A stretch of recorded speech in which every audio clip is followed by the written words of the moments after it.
말씀을 나누죠. 로마서 82번째 시간입니다. 로마서 8장 3절에서 8절까지의 말씀 우리 함께 봉독하겠습니다. 율법이 육신으로 말미암아 연약하여 할 수 없는 그것을 하나님은 하시나니 곧 죄를 인하여 자기 아들을 죄 있는 육신의 모양으로 보내어 육신의 죄를 정하사 육신을 좇지 않고 그 영을 좇아 행하는 우리에게 율법의 요구를 이루어지게 하려 하심이니라. 육신을 좇는 자는 육신의 일을, 영을 좇는 자는 영의 일을 생각하나니 육신의 생각은 사망이요 영의 생각은 생명과 평안이니라. 육신의 생각은 하나님과 원수가 되나니 이는 하나님의 법에 굴복치 아니할 뿐 아니라 할 수도 없습니다. 육신에 있는 자들은 하나님을 기쁘시게 할 수 없느니라. 아멘. 아니, 육신을 입고 있는 우리한테 육신에 있는 자는 하나님을 기쁘게 할 수 없다고 자꾸 이렇게 이야기하면 어떻게 하라는 거예요, 도대체가? 육신에 있는 자는 하나님을 기쁘게 할 수 없고 원수로 행한다네요. 로마서 8장은 모든 학자들이나 설교자들이 이구동성으로 로마서 이해의 분수령이라고 이야기할 정도로 아주 중요한 장입니다. 로이드 존스도 로마서 전체 중에 한 장만 고르라면 8장을 고르겠다라고 이렇게 이야기했을 정도로 아주 중요한 장이에요. 그래서 제가 여러 번에 걸쳐서 단어 하나하나를 아주 심도 있게 설명을 해드리고 있어요. 그러니까 어떤 주석서에도 없는 이야기를 해드리고 있는 겁니다. 근데 아직도 그 개념들을 잘 이해하지 못하시는 것 같아서 제가 좀 답답하고 안타깝습니다. 그건 여러분들이 지금까지 알게 모르게 헬라의 그 이원론적 철학의 관점으로 성경을 배워오셨기 때문에 그래요. 그 수메르 문명에서 헬라 문명으로 넘어가면서 성경 이해가 굉장히 왜곡되어졌어요. 성경은 절대 이원론으로 해석해서는 안 되는 책이에요. 진리가 하나잖아요. 근데 그걸 둘로 나누면 안 된다니까요. 진리는 둘로 나누어서 에피투미아의 두 마음으로 생각하고 이해하고 논해줘서는 안 되는 겁니다. 예를 들어서 예수 그리스도와 내가 그 이원적 관계인 절대 타자로, 그분은 내 밖에 절대 타자로, 나도 그분과 절대 타자의 자리에 있고 이러한 그런 이원적 관계로 이해가 된다든지, 하나님의 아들인 예수와 나는 그 아들 아니에요. 하나님의 아들인 예수와 그 예수에 의해 구원받은 나, 이런 식의 이 이원적 관계에 머물게 되면 우리는 그 아들을 경외의 대상으로, 섬김의 대상으로 놓고 섬겨버리게 된다고. 이게 잘하는 것 같지만 기독교는 그거 아닙니다. 이게 전부 헬라의 이원적 해석에서 기인한 오해들인 거예요. 그게 겸손한 것 같고 내 자리를 지키는 것 같지만 성경은 그렇게 하지 않아요. 그렇게 네가 그 자리에서 나를 섬기겠다고 하는 게 사실은 네가 하나님 노릇하는 거라고 그렇게 이야기를 해요. 잘 이해하셔야 돼요, 여러분. 그거 겸손한 거 아니에요. 거기에다 속고 있는 거라니까요. 성경은 분명 우리 성도 전체를 가리켜 아들, 장자라 불러요. 하나님께서 이스라엘을 내 장자라 그랬다니까요. 내 장자. 장자는 예수님 아니에요? 하나님이 자기 백성을 아들이라 그래요. 장자라 그래요. 그리고 그들의 회합인 교회를 장자들의 총회라고 한다니까요. 장자들만 있어, 다. 아들만 있어. 그들만 모인 곳이에요. 그걸 교회라고 한단 말이에요. 맏아들이 머리이고 다른 장자들이 지체가 된 하나. 다 아들이에요. 그냥 그거 자체가 아들이에요.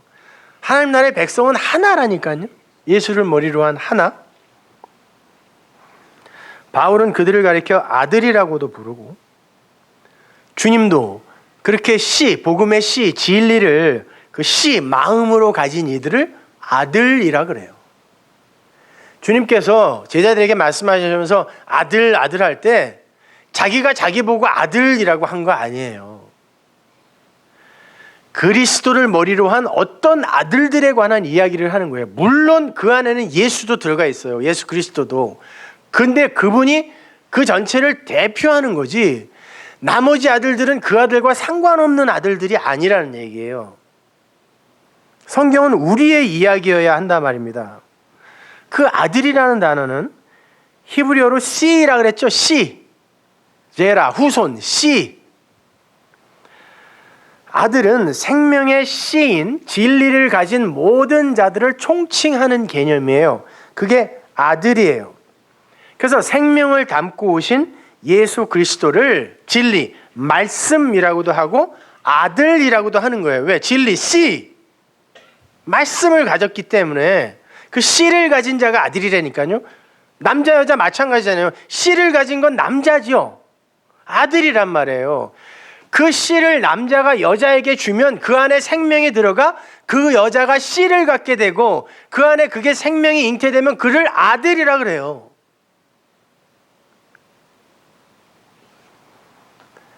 신부가 아들을 신랑으로 가지게 되면 그 신부가 아들과 연합이 되어서 아들 안으로 함몰되어 들어가는 거예요. 씨를 가진 아들로. 또 다른 아들로 새롭게 재탄생하는 거예요. 그러므로 진리를 가진 이들은 그 안에 생명의 씨를 가진 이들이 되어서 신부에서 아들이 되는 거예요. 그래서 여자들이 점점 남성화되어져 가는 거라고 그랬죠. 이건 진리를 담고 있는 거예요. 설명하고 있는 거예요. 저 마누라가 왜 저렇게 옛날엔 안 그러더니 저렇게 그냥 빡빡하게 변해갈까? 아니, 원래 그렇게 되어 있어요, 여러분. 그러니까 어린 양과의 혼인잔치는 이미 여러분의 인생 속에서 일어나야 하는 거예요. 그런 거지, 지금은 그런 일과 전혀 무관한 내가 다 언젠가 어느 때에 그 혼인잔치를 하게 되는 그런 거 아니란 말이에요. 여러분은 여기서 아들이 돼야 된다니까요. 그 씨를 마음으로 가져야 된다니까요. 그렇게 자기 안에 그 생명의 씨, 즉 그 진리의 말씀을 담게 되면 그 진리가 하나님이므로 내가 바로 성전이 되는 거죠. 하나님은 우리가 감지할 수도 없고 담을 수도 없어요. 아니, 하나님이라고 불러도 안 돼요. 그분의 이름이 어떻게 하나님이에요? 하나에다가 님자 붙인 게 어떻게 그분의 이름입니까? 이름도 부를 수 없는 그분. 그래서 히브리 사람들은 아도나이라고 바꿔서 불렀죠. 그렇게 바꿔서 부를 수도 없는 그분. 그분이라고도 할 수 없는 그 존재. 아니, 존재라고도 할 수 없는 거예요. 왜? 그건 우리의 오감이 감지가 되어야, 오감의 감지가 되어야 존재죠. 근데 그분은 그것도 아니잖아요. 그러니까 그분이 내 안에 들어온다는 게 아니라 우리의 수준에 맞게 진리로 말씀으로 전해준 그것이 내 안에 들어오면 그 하나님이 내 안에 있다라고 여겨주시는 거란 말이에요. 그러니까 우리의 수준에서 담은 그 하나님, 그걸 엘로힘이라 그래요. 그 하나님이 내 안에 들어오면 내가 바로 성전이 되는 거잖아요. 그 하나님이 계신 처소니까, 거처니까. 그 사람을 가리켜 하나님의 처소라고 부르고, 히브리 사람들은 그 하나님의 처소를 알레프 베이트 해서 아브라고 써놓고 아버지라고 읽는단 말이에요. 하나님의 처소라고 써놓고 글자 파자를 하면 아버지라고 읽는다니까요. 그래서 그 안에 진리를 담고 있는 이들은 내가 아버지 안에, 아버지가 내 안에 있다, 이렇게 이야기를 하는 거예요. 그 진리를 씨로, 생명으로 갖고 있는 이들은 하나님의 처소가 되어서. 그래서 사도 바울도 그러잖아요. 너희는 니네 안에 성령이 거하시잖아. 너희는 성령이 거하시는 성전인 줄 모르니? 그런다고요. 성령이 거하시는 성전을 글자로 써놓고 히브리 사람들은 아버지라고 읽는다니까요.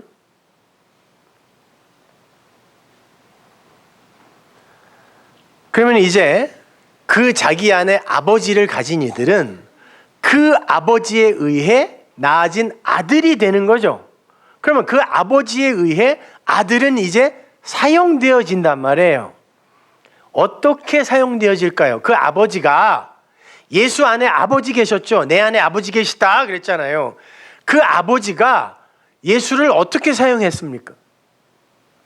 그 아버지의 영광을 나타내는 데 사용했잖아요. 그리고는 결국 그의 육을 십자가에 매달아 죽였다니까요. 그게 아버지의 영광이 완료되어 있는, 아버지의 영광이 확 피어난, 아버지의 영광의 절정이 육의 죽음이었단 말이에요. 육체는 아니고 그 아버지가 전부다, 이거. 그래서 하나님도 내가 내 영광을 위하여 창조한 내 아들들, 내 백성들 오라 그래, 그런 거예요. 우리는 아버지의 영광, 하나님의 영광을 나타내는 자로 사는 거예요. 그 하나님을 내 영광을 위해 사용하는 게 아니라니까요. 우리는 근데 그 하나님을 내 영광을 위해 이용해 먹잖아요. 자해를 해서라도. 따라서 하나님께서 아들을 이 땅에 보내셔서 에레츠 땅, 에레츠가 뭐라 그랬어요? 하나님이 시작하신다 뭐하길, 잡기를, 그물을 쳐서 잡기 시작하신다. 이게 땅이라는 단어가 가진 의미예요. 그렇게 써놓고 땅이라고 읽는다고요. 그러니까 이 세상은, 땅은 하나님이 당신의 백성들을 그물을 확 던져서 잡아 올리는 곳이에요.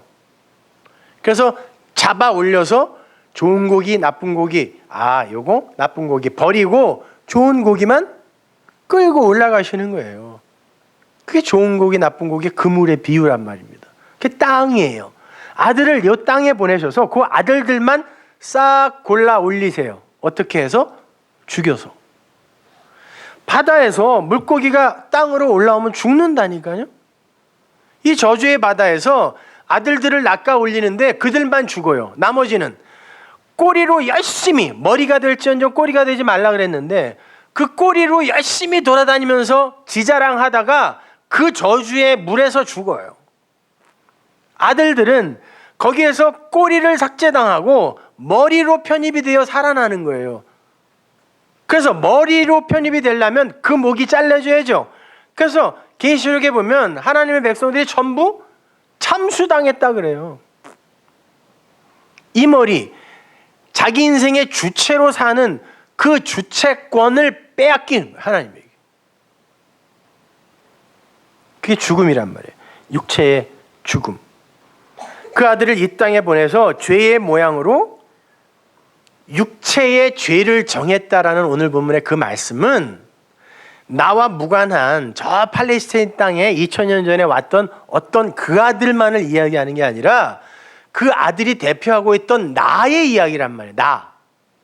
그래서 하나님이 우리를 이 땅에 보내시는 동시에 우리는 죄인으로 태어난다 그러죠. 성경이 그러잖아요. 너희들은 다 죄인으로 태어난다. 왜? 아니, 하늘에서 의인으로 완성이 된 이들이 왜 이 땅에 와서 죄인의 역할을, 죄의 모양으로 살다 가냐고요. 오늘 본문이 죄의 모양이라는 그런 이야기를 하잖아요. 왜 죄의 모양으로 살다 가게 해요? 왜? 그게 뭔지를 깨닫게 해서 너희들을 존재가 되게 한 그 의가 뭔지를 설명하기 위함이란 말이에요. 그러니까 우리 아들들이 이 땅에 와서 정죄에 당하는 거예요. 정죄라는 건 뭐라 그랬어요? 도덕적, 윤리적, 사회법적 그런 어떤 이의를 근거로 하여 죄를 선고하는 게 아니라 재판관이, 심판관이 자기 임의대로 너 죄 있어? 그러면 그걸 정죄라 그래요. 그러니까 하나님이 의인인 우리에게 내려보내는 거예요. 예수님, 아들인 그분을 내려보내서 너 죄인 해? 그럼 죄인이에요. 예수님은 죄가 없었잖아요. 근데 하나님이 죄인 해? 죄인의 대표로 죽어? 그러니까 죄인이에요. 그게 아들이라고요. 우리도 마찬가지예요. 하나님은 여러분을 죄인으로 만들었다가 의인으로 완성시키는 게 아니라 의인으로 완성해 놓은 그게 도대체 어떠한 능력과 은혜와 사랑으로 된 것인지를 가르치기 위해 죄인의 과정을 잠시 살게 하시는 것뿐이라니까요.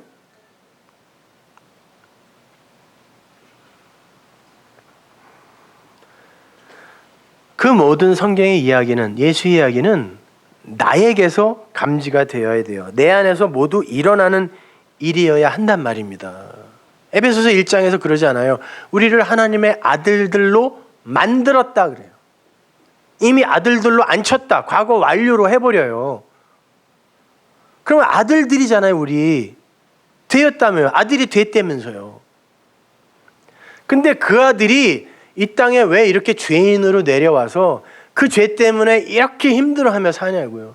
여러분이 자꾸 힘들다 어렵다 그러는데 어려워요. 세상 사는 게 다 어려워요. 쉬운 사람 하나도 없다니까요. 엊그제 우리 미국에서 그 베벌리 힐즈에 사는 스티브라는 그분이 자이렌 사장이었던 분이었어요.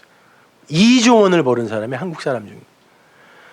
와가지고 인터뷰를 하는데 그러더라고요. 한국으로 들어왔대요. 왜 들어왔냐 그랬더니 돈을 2조 원을 벌었는데 회사를 팔아갖고 캐시가 2조 원이 남았어요. 그럼 얼마만큼 큰 돈인지 난 모르겠지만 하여튼. 그래서 목욕탕이 11개가 있는 집을 사서 베벌리 힐즈 마이클 잭슨 집 옆에다가 5이서 목욕탕 11개를 어떻게 써요? 그러니까 이걸 자랑해야 되는 거야. 그러니까 매일 파티를 했다는 거죠. 조수미 씨도 와서 집안에서 콘서트를 했다니까 얼마나 크겠어요. 근데 6개월 지나니까 너무 공허하더라는 거예요. 사람들이 100명, 200명 와서 집안에 와서 콘서트를 보고 가는데 가고 나면 자기 침실과 부엌에 곧 밥 먹는 탁자 그거 이외에는 사용할 게 없어요. 그러니까 너무 공허하니까 한국에 들어왔어요. 한국에 들어왔는데 아무도 자기가 누구인지를 안 알아주네? 너무 화가 나더라는 거예요. 보세요. 여러분 2조 원이 있으면은 그냥 아무것도 안 하고 행복할 것 같죠? 공허해서 미치겠더래요. 그럼 뭐냐고 도대체가. 이 세상에 행복한 사람이 몇 명이나 되냐고요. 아니 이 세상 것들을 내 에너지와 배경으로 삼아 그것만으로 정말 행복한 사람, 잠깐은 행복을 느낄 수도 있고 누릴 수도 있겠지만 그것으로 계속 주구장창 행복한 사람이 누가 있어요? 다 힘들어요. 왜? 죄 때문에 그래요. 그걸 통과시키면서 그것이 내가 하나님이 흉내내는 그 삶이 얼마나 무시무시하고 힘든 삶인지를 우리에게 가르쳐주는 게 이 호코스모스의 세상이면 인생이라니까요. 그래서 아들들을 잠시 죄의 모양으로 정죄하여 내려보내는 거예요. 경험해보라는 거예요. 그리고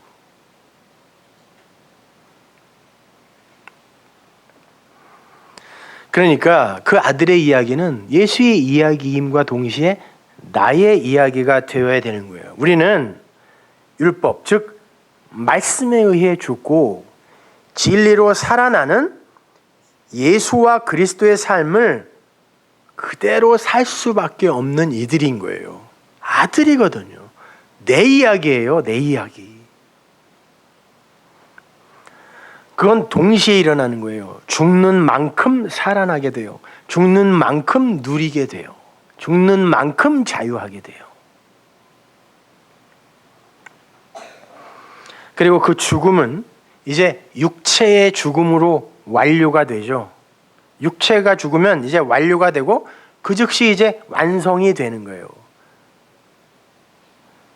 육이 완전하게 죽으면서 피조물에 하나님이 흉내내기가 종료되는 거란 말입니다. 그러니까 이 세상을 여러분은 잠시 꾸는 꿈이라고 생각하시면 돼요. 현실 속에서 여러분이 꾼 꿈을 생각할 때 그 꿈 속에서의 나도 나죠. 근데 꿈을 꾸면서도 그래요. 이거 꿈인데 라고 인식이 될 때가 있어요. 근데도 그게 나래니까? 둘 다 난데 깨버리는 게 꿈이에요. 그러나 영원히 지속되는 게 현실이라고. 우리의 현실은 하늘이라니까요. 근데 이것도 나라고요. 여기에서 겪는 아픔, 고통 다 내가 겪어야 돼요. 그래서 꿈꾸면서 우는 사람들이 있죠. 이빨 가는 사람들이 있고 욕하는 사람들이 있고 나라니까요. 내가 겪는다. 거기서도 힘들어요. 그러나 이게 우리의 현실은 아니란 말입니다. 복음을 이야기하는 사람들이 자꾸 비현실적이라 그러는데 맞아요. 내 현실은 하늘이거든. 그러니까 이 세상에서 비현실적일 수밖에 없다니까. 근데 자꾸 교회에서도 현실적인 이야기를 해달래. 아니 내 현실이 묵시인데 무슨 현실적인 이야기를 자꾸 해달라 그래요.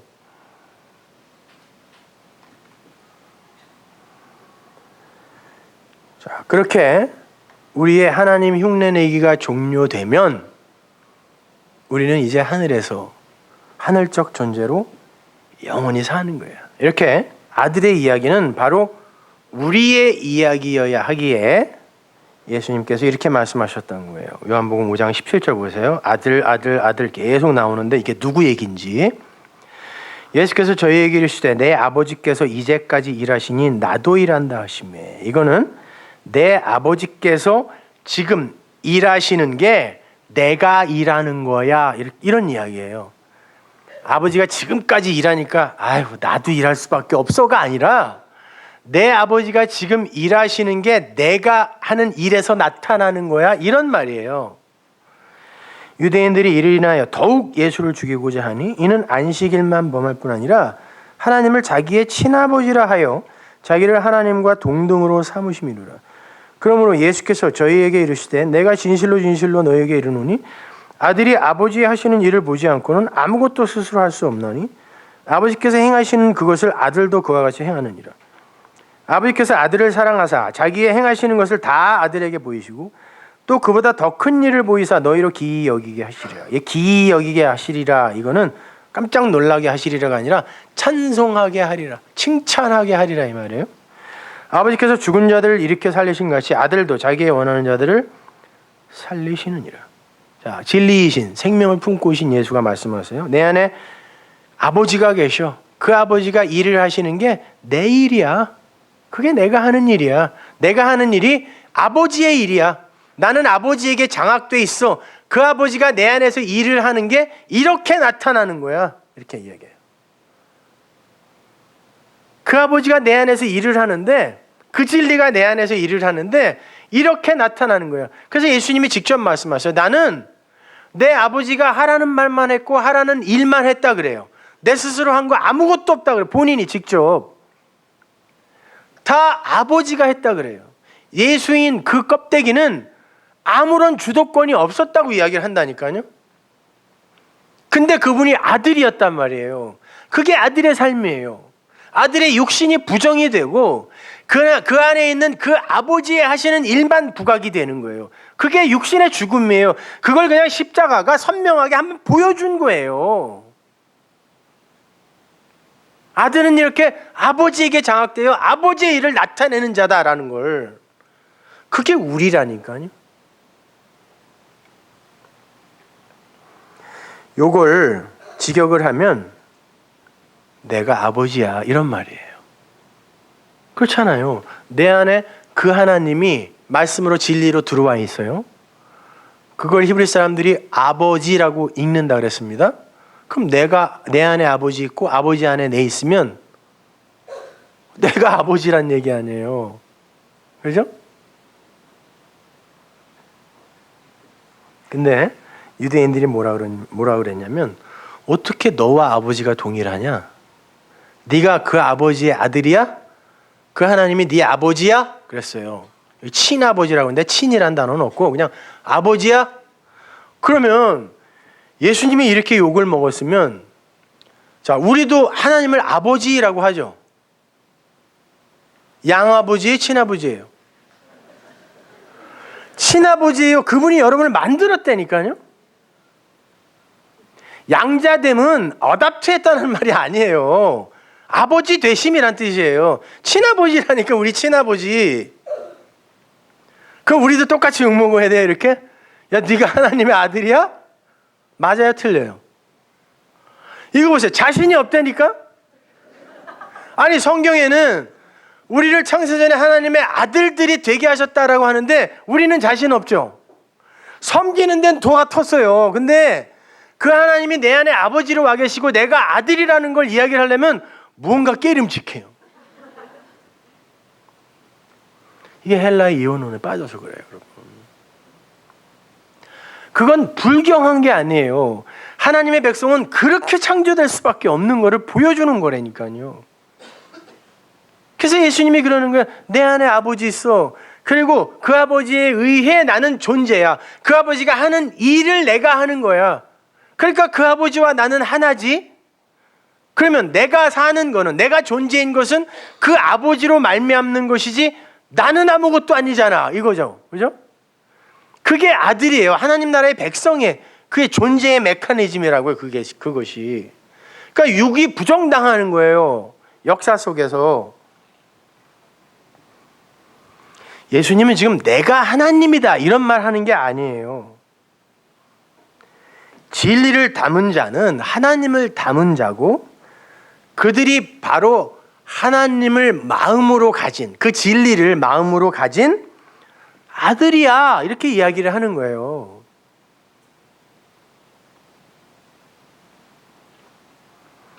근데 로마, 즉 헬라 철학에 물들어버린 유대인들이 이원론적 사고에 푹 젖어서 하나님과 아들의 하나됨이라는 그 예수님의 말씀을 이해도 못할 뿐만이 아니라 어떻게 하나가 돼? 왜? 그들은 영과 육 이런 거는 완전히 분리를 했거든요. 그래서 아주 극단적인 쾌락주의로 빠지기도 하고 극단적인 금욕주의로 또 빠지기도 하고 이랬단 말이에요. 완전히 분리를 해서. 근데 어떻게 그 하나님과 인간이 하나가 돼? 그분은 당연히 섬김의 대상이어야지. 근데 육이 하나님을 섬길 수 있다라고 하는 건 그 존재 자체가 하나님처럼 되어 하나님 흉내를 내는 거라니까요, 그것이.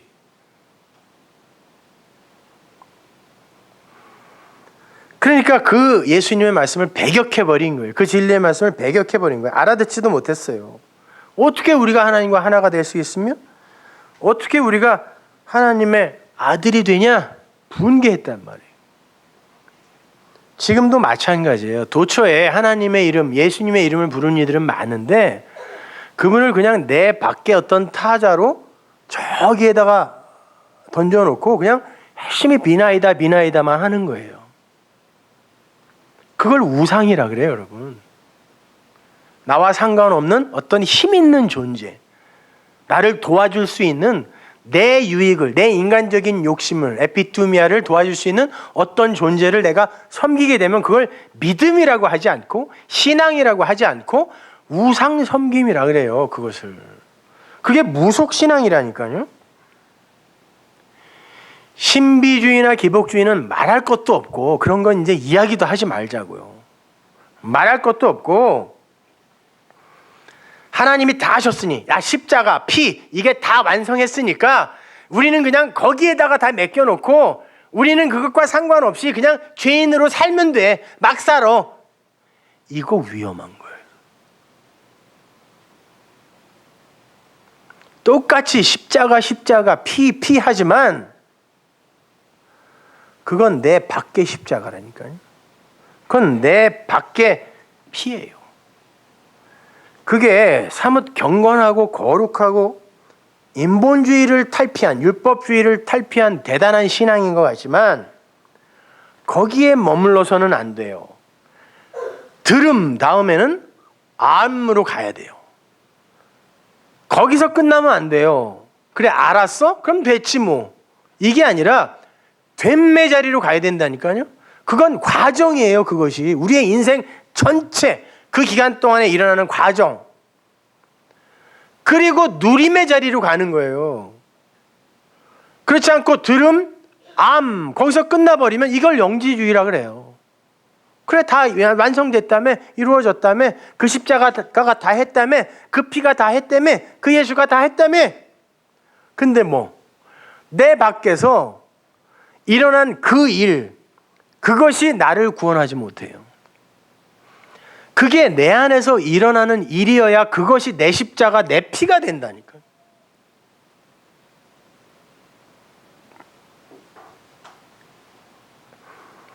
십자가와 피가 내 밖에서 나를 구원한 어떤 능력으로, 객관적인 어떤 개념이나 관념으로 존재하면 그것 자체가 우상이에요. 무시무시한 다른 우상보다 더 무서운 666 같은 우상이 되는 거예요. 십자가와 피라는 이름을 가진 우상. 19절을 보시면 예수님께서 이렇게 말씀하세요. 나라는 아들은 하나님이 하시는 일을 본다. 내에게서 어떤 일이 나오는데 이게 아버지 하나님이 하시는 일이라는 거예요. 내가 하면서 내가 그걸 본다는 거예요. 나는 아버지의 일을 블레뽀해. 봐. 보고 있어. 이러는 거예요. 그러한 방식으로 일을 하는 게 아들이 일을 하는 거라는 거예요. 아들은 아버지에게, 진리에게 장악되어 아버지가 시키는 아버지의 영광을 위한 일만 하게 돼 있는 거예요. 그래서 아들은 그 일을 하면서 그걸 보는 거예요. 아버지의 일을 보는 거예요. 아들은 그런 방식으로 일을 해야 되는데 어떻게 그 스스로 일을 할 수 있겠니? 이가 19절인 거예요. 스스로 일 못하는 거예요. 스스로 하겠다는 게 율법주의라니까요.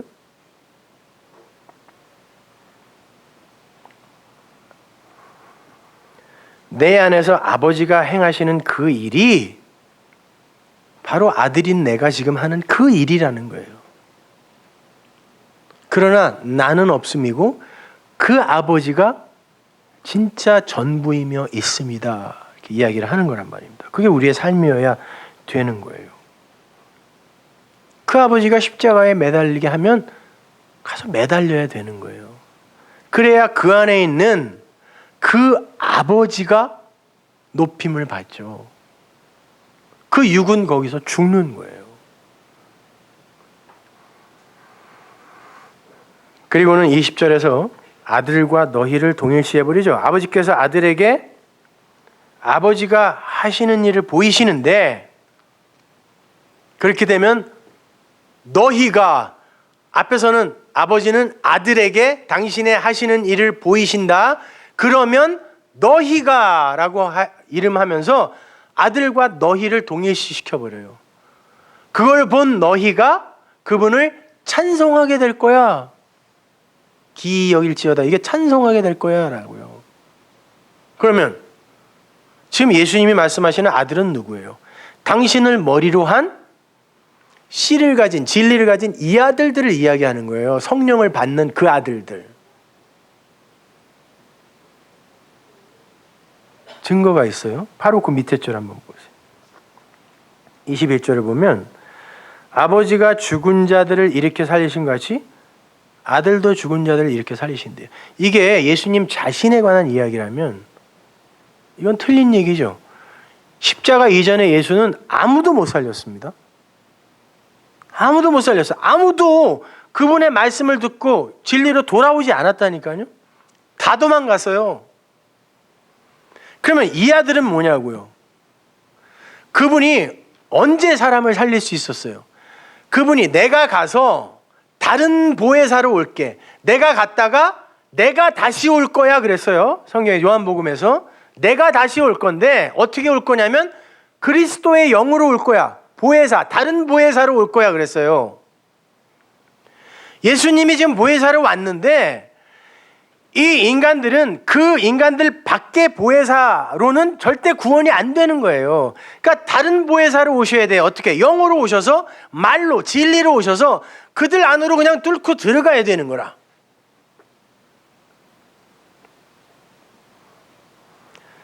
그러니까 그 진리 그렇게 오셔서 우리를 살리게 되면 그분이 머리가 되고 우리가 그 그리스도의 지체가 되잖아요. 그리스도인이 되죠. 크리스찬 혹 크리스토스들이 된단 말이에요. 우리가 그 전체를 아들이라고 한다고요. 그걸 이야기하는 거야. 우리 이야기하는 거예요. 그래서 우리가 그 아들로서 내 안에 있는 그 씨, 그 진리를 하나님이 원하시는 그들에게 보내셔서 그걸 전하게 하셨을 때 내가 열망하게 되죠. 야, 이게 구원을 받았으면 좋겠다. 아, 이들이 이걸 좀 알아들었으면 좋겠어. 지금 저처럼, 제 마음처럼. 그랬을 때 이걸 받아들인 이들이 살아나게 된다는 거예요. 아버지가 그들을 살리는 게 바로 우리가 진리가 되어서 말씀을 흘려 누군가가 살아난다면 그 아버지가 한 일이라는 거예요. 그것이요. 내 안에서. 그러니까 이 아들은 우리 이야기하는 거예요. 오늘 본문에서도 아들로 정죄받아 죽고 그가 다시 살아나는 이야기는 나와 관계없는 예수가 죽고 살아나서 내가 부활하는 그런 정도의 이야기가 아니라 내 이야기란 말이에요. 그러니까 여러분은 역사 속에서 반드시 십자가에 매달리게 되어 있단 말입니다. 그 언약 안에서 육을 부정당하는 그 일을 반드시 지나게 되어 있단 말입니다. 그렇게 성경은 다 내 이야기예요. 그래야 계시록에서 그 성경을 생명이다 그러죠. 그 책은 생명이다 그러잖아요.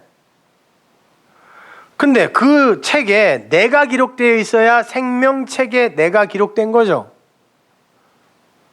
염라대왕에 들고 있는 그런 게 생명책이 아니라니까요. 성경이 생명책이라면 생명이란 말이에요. 거기에 적혀 있는 게 내 이야기여야 내가 생명책에 농명된 거예요. 근데 그게 내 이야기가 아니고 아브라함의 이야기고 야곱의 이야기고 예수의 이야기고 바울의 이야기면 내가 그 책에 기록 안 돼 있는 거라니까요. 그럼 생명책에 농명되지 못하면 영원한 저주에 떨어지리라. 그러니까 이게 내 이야기가 아니라 내 밖에 어떤 이가 준 법이 되어서 내가 지켜야 할 거, 하지 말아야 할 거 이렇게 보여버리면 이건 내 책이 아니란 말이에요. 누군가 나에게 수고하고 무거운 짐을 지우기 위해 던진 책이 되는 거지.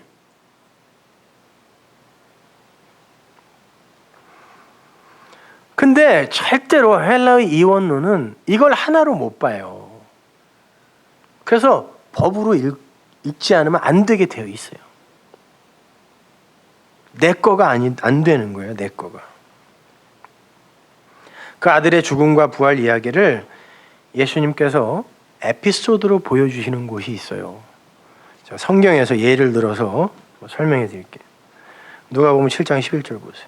그 후에 예수께서 나인이라는 성으로 가실새 제자와 허다한 무리가 동행하더니 성문에 가까이 오실 때 사람들이 한 죽은 자를 메고 나오니 이는 그 어미의 독자요 어미는 과부라. 그 성에 많은 사람도 그와 함께 나오거늘 주께서 과부를 보시고 불쌍히 여기사 울지 말라 하시고 가까이 오사 그 관에 손을 대시니 메인 자들이 서는지라. 예수께서 가라사대 청년아 내가 네게 말하노니 일어나라 하시매 죽었던 자가 일어나 앉고 말도 하거늘 예수께서 그를 어미에게 주신대. 넘겨줬다 그래요. 넘겨줬다. 아들을 넘겨주다 이런 뜻이거든요. 디도미. 아들이 죽었다가 사는 이야기예요. 아들. 오늘 본문에 나오는 그 아들이 죽었다가 살았다의 그 이야기란 말이에요. 그거를 이렇게 실물 교재를 사용하여 주님이 설명해 주는 거예요. 여기에 나오는 나인성, 나인이라는 이름은 성경에 여기밖에 안 나와요. 그리고 지리책을 봐도 지금도 거기가 어딘지는 몰라요. 근데 성경이 그냥 나인성이라고 이름을 이야기해 버려요. 근데 나인이라는 지명 뒤에 폴리스라는 단어가 붙어 있습니다. 폴리스는 성으로 둘러싸여 있는 도시를 이야기해요. 폴리스. 성으로 둘러싸여 있지 않은 도시는 다른 단어로 씁니다. 근데 당시에 성으로 둘러싸인 도시는 예루살렘밖에 없었어요. 그래서 폴리스 그러면 산 위에 그 도시. 빛이 비추면 등불이 비추면 산 위에 있는 동네가 감추지 못한다라고 했을 때 그 산 위의 동네가 폴리스예요. 거기가 뭐라 그랬어요? 예루살렘이라고 했죠? 팔레스타인에서 산 위의 동네는 산 위의 도시는 예루살렘밖에 없어요. 다 평평한데 거기만 해박 800m란 말이에요. 예루살렘이라는 거기 자체가. 그래서 구약에서도 그 산 그러면 전부 거기에 예루살렘이에요. 내가 산을 향하여 눈을 들리라 나의 도움이 어디서 올고 그 산에서 온다 했을 때 성전 하나님의 성전이 있는 바로 그 예루살렘 그 산 그래서 거길 성전이라 그래요. 그게 폴리스거든요. 근데 나인이라는 그 이름 뒤에 폴리스를 붙여서 지금 성경이 그 율법의 핵심이며 중심인 그 예루살렘을 지금 이야기하려고 하는 거예요. 근데 거기다가 나인이라는 이름을 붙여요. 이 나인이라는 이름은 헬라어에는 이렇게 쓰이지만 히브리어에서 온 단어인데 나라는 데서 온 단어예요. 나는 목초지, 초장 이런 뜻이에요. 근데 이 단어는 성경에서 이 율법주의의 예루살렘 있죠. 거기를 하나님이 대선지서에서 이 나라는 단어를 어떻게 쓰냐면 그 초지, 이 나, 이거는 이미 황폐해져서 먹을 것도 없는 그러한 메마른 초지, 나다. 이렇게 선언을 해버리고 대선지서에서는 그러나 내가 그 초지, 그 나를 회복시킬 거야 라고 이야기하는데 거기에 써요. 이 단어를, 나를. 시편 23편에 여호와는 나의 목자시고 나는 양인데 그분이 나를 푸른 초장으로 인도한다 할 때 그 초장이 나예요. 근데 무슨 초장? 푸른 초장. 이스라엘은 근데 대선지서에 보면 풀이 없는 초장이에요. 목초지라 그래요.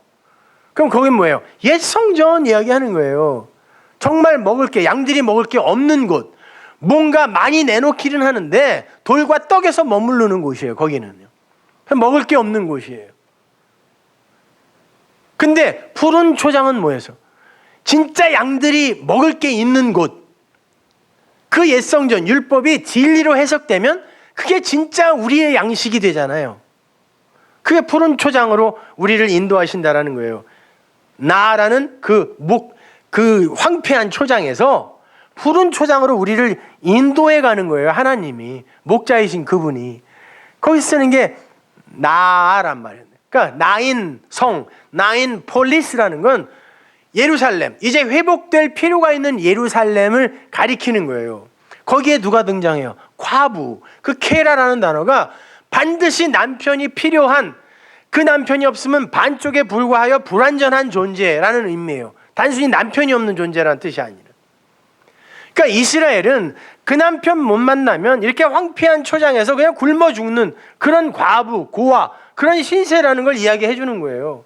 나인성의 과부라는 그 단어 자체가. 그런 배경을 설치해 놓는데 아들이 죽네요 또. 여러분, 이 이야기는요 로마의 백부장 이야기 바로 밑에 붙어있는 이야기예요. 로마의 백부장 이야기가 뭐예요? 로마의 백부장은 로마인이에요. 로마의 군인은 히브리 사람들 할 수 있었어요. 로마 시민권만 있으면은. 그러나 간부들은요, 백부장, 천부장, 이거는 로마인 아니면 안 돼요. 그러니까 완전한 이방인입니다. 유대주의 밖의 사람이에요. 그런데 그 유대주의 밖에 어떤 이가 자기 하인이 아프다고 예수님께 찾아와요. 근데 그 파이스라는 단어는 사실 아들이라는 단어로 쓰는 단어거든요. 그러니까 아들이에요. 백부장의 아들. 그러니까 백부장의 아들도 아니고 그 이방인에 불과한 그가 어떻게 하나님의 아들로 치유되는가, 구원을 받는가의 이야기가 백부장의 이야기예요. 그래서 백부장의 이야기에 어떤 이야기가 나오냐면 백부장이 뭐라 그러는지 아세요? 예수님에게? 그래 내가 가서 고쳐줄게. 그랬더니 주여 레고 말씀만 하세요. 레고 로고스 말씀만 주세요. 그래요. 그러면 내가 치유가 됩니다. 백부장이 아니요 주님 그런 거 말고요 말씀을 주세요. 그러면 아들이 낫습니다. 그래요. 그때 예수님이 내가 이스라엘 안에서는 이런 믿음을 못 봤다 그래. 이스라엘 전체를 부정한다니까. 율법주의 전체를. 유대주의, 율법주의, 이스라엘아 이게 믿음이야. 니들 안에는 이 믿음이 없어. 너희들이 열심히 율법시키고 행위를 내놓아서 구원에 이르는 게 아니라 아들은 이렇게 말씀을 주세요 하여 그 말씀으로 살아나는 게 아들이야 라고 율법주의, 유대주의, 이스라엘 전체를 부정해버리세요. 믿음 없는 자들로. 그리고 그 율법주의 밖에 있는 어떤 이방인이 말씀을 받자 아들로 살아나는 거예요. 그게 로마의 백부장이에요. 이 이야기는 바로 그 밑에 나인성 과부의 이야기로 이어지는데, 그 아들의 이야기가 그대로 아래로 내려와서 또 아들의 이야기로 나와요. 왜? 그가 어떠한 방법으로, 어떠한 메커니즘에 의해 온전케 치유가 되었는지를 이제 또 실물교제로 또 보여주는 거예요. 어떻게 유대주의 밖에 있는 그가 말씀으로, 진리로 아들로 살아났는가를 보여주기 위해 나인성 과부의 이야기가 붙어 있는 거라니까요. 그 이야기는요, 열왕기상 17장에 사르밧 과부의 이야기의 데칼코마니예요. 딱 찍으면 똑같은 이야기. 근데 열왕기상 17장의 그 이야기가 지난주에 제가 설명해 드렸지만 어떻게 진행이 됐어요? 일단 엘리야가 까마귀로부터 고기와 떡을, 광야에서 이스라엘이 먹었던 거예요. 그거 먹고 다 죽었습니다. 까마귀는 뭐라 그랬어요? 예수님이 공중에 나는 새를 보라 했을 때 그 새가 누가복음에서는 저 까마귀를 봐라 이렇게 나오잖아요. 근데 그 까마귀라는 단어 자체가 덮다, 장막을 치다 이런 단어라고 쓰니까 옛 성전이란 말이에요. 옛 성전이 물어다 주는, 광야로 물어다 주는 그 떡과 고기는 절대 그들을 살려낼 수 없다. 그게 율법이거든요. 그래서 그릿 시냇가에서 먹는 거예요. 먹고 그릿이 뭐라 그랬어요? 카라트라 그랬죠. 카라트는 뭐냐면 인간이 선악 구조의 두 마음으로 하나님께 뭔가 드리려고 할 때 항상 둘로 나누어서 제사와 율법으로 드린단 말이에요. 그걸 바탈이라 그랬어요. 그럼 하나님이 그 반대쪽으로 넘어가서 인간과 하나님 사이에 경계가 생겨요. 그게 카라트예요. 거기서 나온 단어가 캐리투투, 이혼 증서란 말이에요. 그러니까 성경을 여러분이 법으로 보고 하나님께 이걸 자꾸 지키고 행위로 내어놓아 하나님을 기쁘게 해드리겠다라고 하면 하나님이 넘어가서 캐리투투 해버리세요. 그러면 성경이 여러분에게 이혼 증서가 되는 거예요. 하나님과의 이혼 증서. 그래서 엘리야가 까마귀로부터 떡과 고기를 먹고 받아 먹고 그릿 시내가 홀랑 말라버릴 때 그 카라트 그릿 시내를 넘어가 버려요. 경계를 확실히 거버리는 거예요. 유대, 이스라엘, 니네는 까마귀가 주는 떡과 고기를 먹는 진짜 기근 속에 있는 자들이야. 근데 그 밖에 풍년이 있단다. 그 기근의 이야기에 붙어 있는 거잖아요. 그리고는 카라트, 그릿을 넘어가죠. 그래서 사르밧, 이방이에요. 이방에 갔더니 거기에 자기가 누구인지를 알며 자기는 죽을 수밖에 없는 존재라는 걸 알아요. 내가 가진 건 이 밀가루 한 줌밖에 없는 그런 쓰레기 같은 존재인 것을 아는 남편이 필요한 어떤 과부가 있네? 근데 그 과부에게서 마지막 남은 밀가루 한 줌까지 홀랑 뺏어버리는 거예요. 그게 다나토스의 죽음이라니까요. 그랬더니 비로소 그 집에 풍년이 와요. 기름이, 진리의 말씀이 떨어지지 않고 양식이 떨어지지 않아요. 그러면 그 일이 어떻게 일어난 것인가를 설명해 주는 게 그 과부의 아들이 죽는 거예요. 죽었다가 살아난다고요. 그러니까 그 이야기란 말이에요. 역시 이것도 백부장의 이야기를 통해서 이스라엘, 니네 안에는 이런 믿음 없어 라고 이스라엘을 부정하고 카라트, 그릿 시내를 홀랑 넘어가서 나인 성으로 가는 거예요. 그리고 거기서 과부를 만나는 거죠. 남편이 필요한 과부. 근데 그 과부의 아들이 죽었네요. 근데 그 아들이 죽었다라고 하는데 거기에 쓴 단어가, 그 죽음이라는 단어가 완료 능동태예요. 그러니까 스스로 죽었다는 뜻이에요. 그 말은 그 아들이 자살했다는 뜻이 아니라 누가 내 목숨 뺏는 게 아니라 나는 스스로 버릴 권세가 있는 자야 라고 한 어떤 아들의 이야기를 하고 싶은 거예요. 그 그 스스로 죽은 과부의 아들이 있어요. 남편이 필요한 아들, 우리에게 하는 거예요. 우리 얘기. 그 아들이 죽었어요. 근데 그 아들을 뭐라고 부르냐면 과부의 독자라고 그러죠. 그게 모노게네스예요. 독생자. 하나님이 세상을 이처럼 사랑하사 독생자를 주셨으니 해서 그 독생자랑 똑같은 단어라니까 그게. 그 아들이 독생자래요. 모노게네스. 하나만 가진 자. 하나님의 진리를 하나로 가진 자. 모노게네스. 그 아들이 죽어요.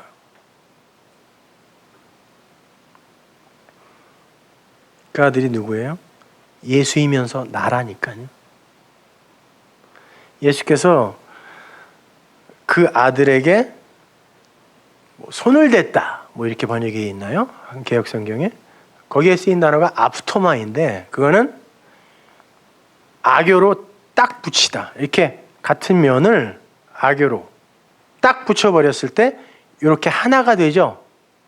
요즘도 그 어떤 강력한 본드보다 강한 접착제가 악교예요. 민어 불에로 만든 거. 그래서 진짜 단단하게 붙이려면 악교로 붙인다. 그 단어에 아프토마인.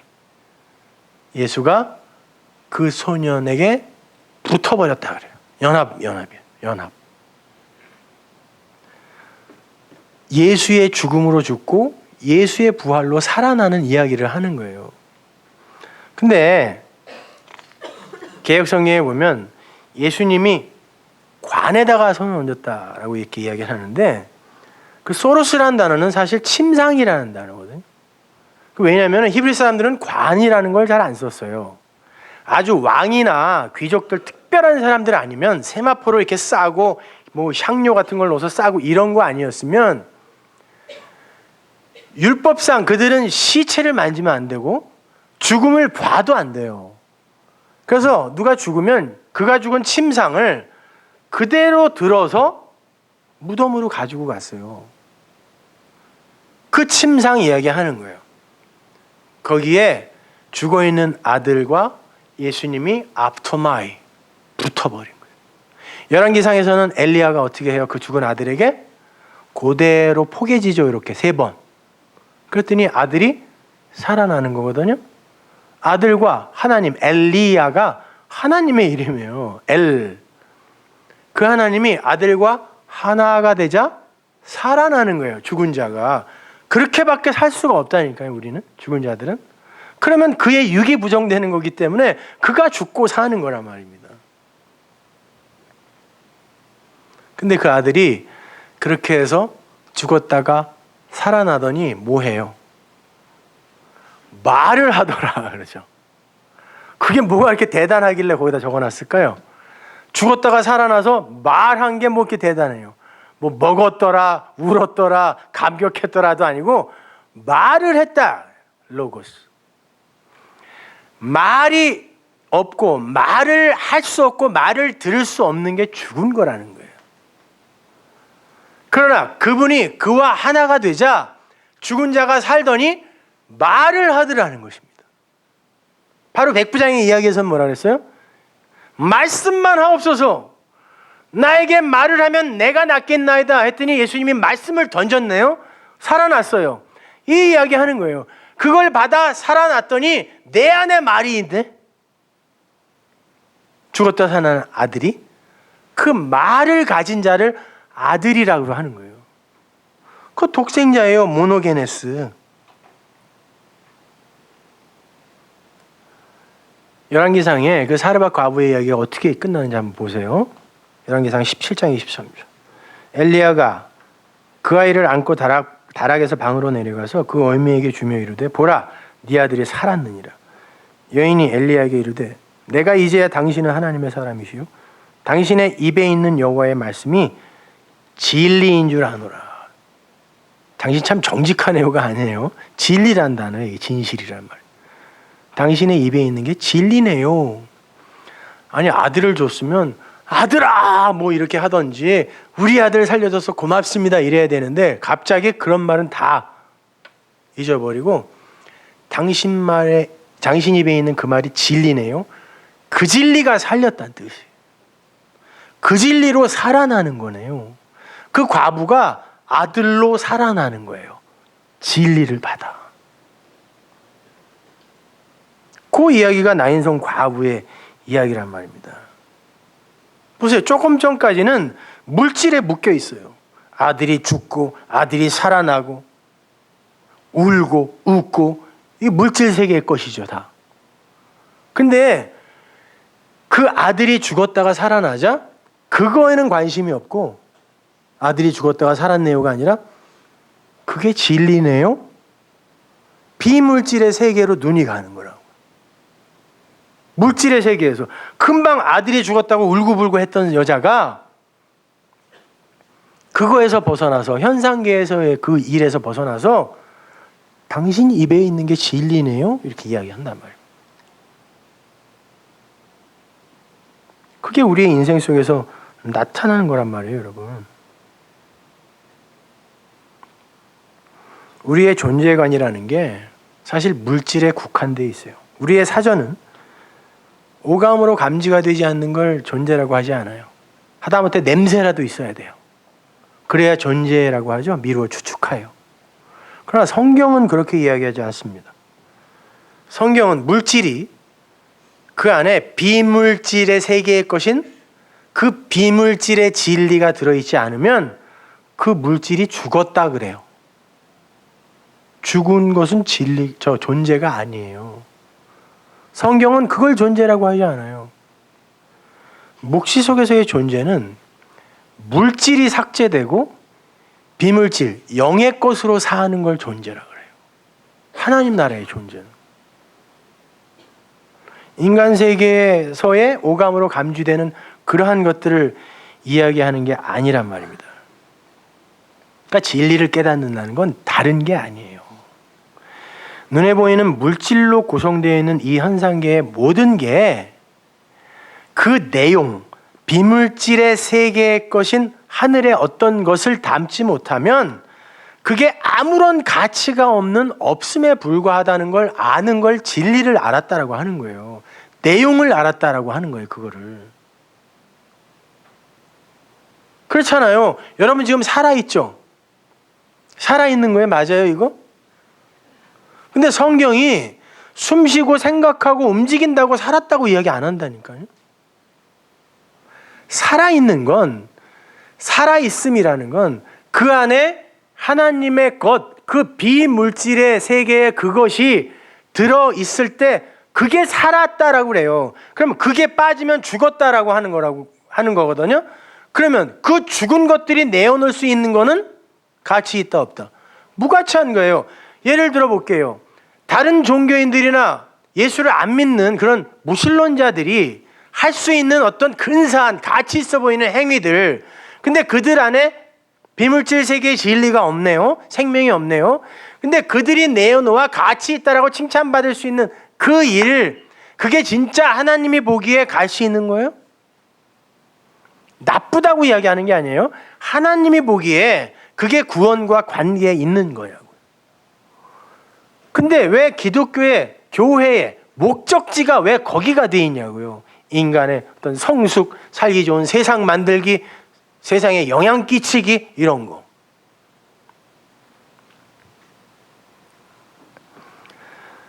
그건 복음도 아니고 신앙도 아니고 아무것도 아니에요.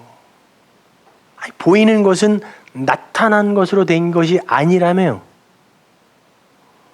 그러면 보이는 건 나타나지 않는, 보이지 않는 어떤 것을 내용으로 담고 있는 거라는 얘기네요.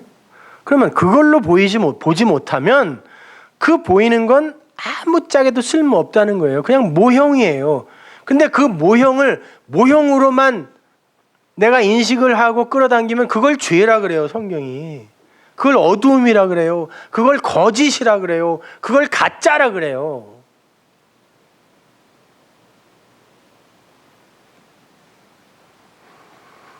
그러니까 여러분도 지금 여러분이 살았다라고 하는 건 여러분 안에 계신 그리스도의 영, 그리스도, 그 진리 때문에 여러분은 산자죠. 그래서 바울이 그러는 거예요. 나는 죽었어. 근데 어떻게 산자 됐는 줄 알아? 내가 사는 건 내가 산 것이 아니라 내 안에 있는 그리스도로 난 산 거야. 이렇게 이야기하는 거예요. 갈라디아서 2장 18절 보세요. 만일 내가 헐었던 것을 다시 세우면, 헐었던 건 율법이죠. 내가 나를 범법한 자로 만드는 것이라. 헐었던 것을 다시 세우면 자기가 스스로 자기를 죄인으로 만들어버리는 거래요. 하나님이 율법을 폐했어요. 완성했어요. 근데 성경을 보면서 자꾸 또 오리로 가자, 오리만 가자 그러면 십리가주래네. 오른편 때리면 왼편도 대주래네. 속옷 달라 그러면 겉옷도 주래네. 이렇게 또 법으로 읽어버리면 자기 스스로 자기를 죄인으로 만든다는 거예요. 내가 율법으로 말미암아 율법을 향하여 죽었나니 나는 그 율법으로 율법에 대해 죽었다 그래요. 이는 하나님을 향하여 살려 함이니라. 내가 그리스도와 함께 십자가에 못 박혔나니 그런즉 이제는 내가 산 것이 아니 오직 내 안에 그리스도께서 사신 것이야. 이게 그 말이에요. 내 안에 그리스도가 없으면 죽은 거라니까요. 나는 어떻게 산 거다?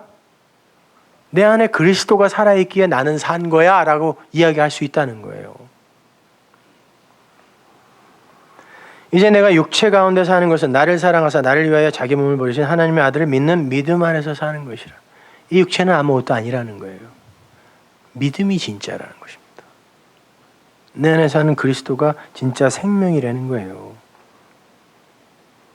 따라서 육체를 얼마만큼 개발하고 성숙시키느냐 이런 거는 구원과 유기의 결정에 아무런 영향을 못 미치는 거예요.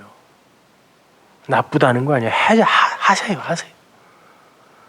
이왕이면 세상 사람들에게 칭찬받으세요. 그러나 그건 기독교인의 목적지가 아니란 말입니다. 탕자의 비유 이야기도 똑같은 이야기예요. 누가복음 15장 24절 보세요. 이 내 아들은 죽었다가 다시 살아났습니다. 여기도 아들이 또 죽었다가 살아나네요. 이거 예수님 이야기예요? 내 이야기란 말이에요. 내가 잃었다가 다시 얻었노라 하니 저희가 즐거워하더라. 맏아들은 밖에 있다가 돌아와서. 하나님의 아들은 죽었다가 살아야 되고 잃었다가 얻어야 돼요. 근데 예수님이 그렇게 얘기했더니 유대인들이 뭐라 그랬어요? 내가 아버지를 떠나본 적이 없거늘 내가 언제 종이 됐었냐? 내가 뭐 어디서 풀러내야 된다는 거야? 난 아버지를 떠나본 적이 없어. 맏아들이죠 이거요. 맏아들이 그러잖아요. 난 아버지가 시키는 거 다 했습니다. 내가 언제 아버지 떠난 적 있습니까? 난 한 번도 아버지를 떠난 적이 없어요. 이렇게 열심히 일했는데 왜 나를 칭찬하지 않고 아무것도 안 하고 세상에 나가서 돼지들과 돼지 우리 안에서 돼지 주염 열매 싸움을 하던 저놈을 기뻐하세요? 왜 장자의 상징인 그 반지를 저놈한테 끼워주세요? 그렇다고. 아니 그런 거 하지 마세요. 아버지 그거 불공평한 거 아니에요. 아니 우리가 한 일로 평가를 해달라니까요. 내가 아버지한테 뭘 잘못했냐고요. 아버지가 하라는 대로 다 했잖아요. 그러면 그 일로 나를 평가해 주세요. 자기가 행한 일로 아버지를 야단친다니까요. 아니 그건 공평한 처사가 아니잖아요. 은혜 같은 거 이딴 개벽다이 같은 소리 하지 말고 한 일대로 상을 주세요. 그런 거예요. 시퍼렇게 산 거죠. 안 죽은 거예요. 그 아들은. 탕자는 나가보니까 자기가 살고 있는 곳이 돼지우리라는 걸 알았어요. 돼지는 유대인들이 가장 부정하다고 여겼던 짐승이에요. 그리고 자기를 봤더니 돼지들하고 쥐염 열매, 돼지 먹이 갖고 싸우고 있네. 내가 돼지구나를 알았어요. 그러면 이건 먹을 거 아니고 진짜 먹을 건 어디 있지? 아버지 집에. 그 아버지 집에는 종들도 풍성하게 먹던데. 그리고 머리 긁적이면서 뭐 착한 일을 한 것도 아니고 무슨 대단하게 무슨 뭐 업적을 쌓고 온 것도 아니에요. 그냥 머리 긁적이면서 신발 질질 끌고 돌아온 거예요. 아버지 여기밖에 비빌 데가 없어요. 나를 살려줄 양식을 줄 곳은 여기밖에 없네요. 그랬더니 그 아버지가 그래 네가 그렇게 죽었다가 살았구나. 네가 그렇게 잃었다가 찾아진 아들이구나. 그걸 회개라 그래. 그러잖아요. 그죠? 그래서 잃어버린 양, 잃어버린 드라크마, 여기에 이게 붙어 있는 거예요. 그리고는 그걸 다 싸잡아서 비유, 파라볼레, 이 단수로 쓴다고. 그러니까 요 세 가지, 네 가지 비유는 다 한 비유라는 얘기거든요. 근데 그게 다 회개의 이야기였잖아요. 이게 회개야. 그 죄를 통하여 의와 선을 가르치는 거예요. 그걸 회개라 그래요. 죄를 달리 보게 하는 거. 그게 메타노이아란 말이에요.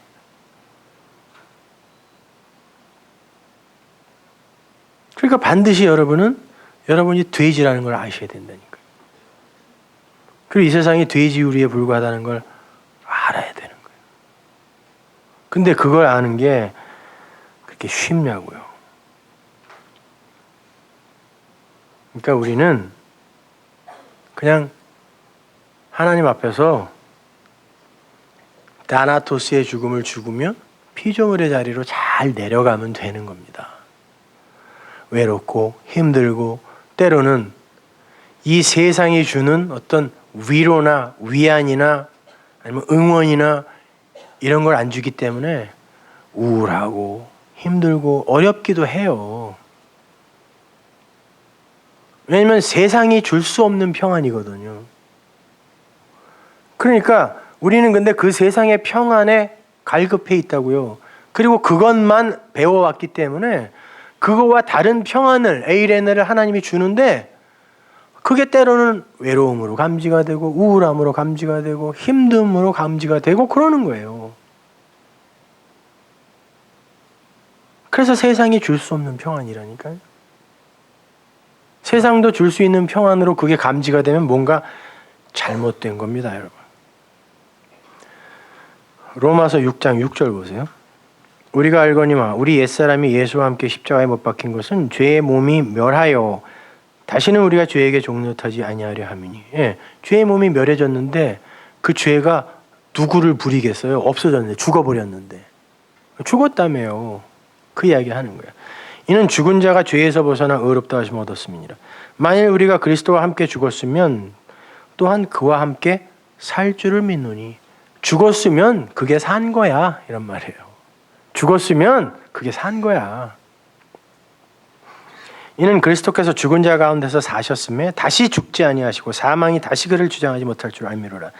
그의 죽으심은 죄에 대하여 단번에 죽으시며 그의 살으심은 하나님께 대하여 살으심이니 이와 같이 너희도 너희 자신을 죄에 대하여는 죽은 자요 그리스도 예수 안에서 하나님을 대하여는 산 자로 여길지어다. 그럼 죄에 대하여 여러분은 죽은 자네요? 그 죄가 여러분을 노예로 부릴 수도 없어요. 그 육체가 십자가에서 죽었기 때문에. 그거 믿으세요? 근데 왜 자꾸 회개하고 그러세요? 나쁜 거 아니야. 그럴 수밖에 없어요. 그렇지만 그때마다 여러분이 그 복음, 진리의 말씀으로 돌아가서 제자리를 딱 잡으셔야 돼요. 그렇지. 맞아. 이건 하나님이 미워하는 거 맞아. 그렇지만 이걸로 내가 흔들려서는 안 돼.